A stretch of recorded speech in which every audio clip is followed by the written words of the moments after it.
So let's take a look at what's actually happening within AI and recruitment right now. Most people focus on automation, CV screening, outreach, sourcing, and yes, those tasks are changing fast. But what if we zoom out? What's really happening is a shift in the type of intelligence that we rely on.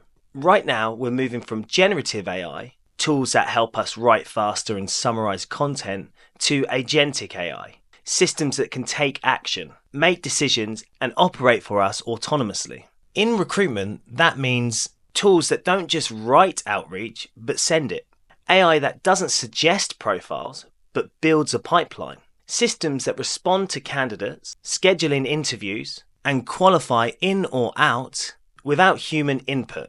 And this really matters because the recruiter value is shifting also. It's no longer about how fast you can search LinkedIn, it's about market insight, human connection, influence, and negotiation. If AI handles the sourcing, the screening, and the first touch, what's left is what recruiters were always meant to do: advise, build trust, shape outcomes. So no, AI isn't replacing recruiters, it's removing the noise around them so the real ones can really stand out. The question that all recruiters should be asking themselves is not, will AI take my job? It's, am I doing a job that AI can't? And that's a much better place to build from.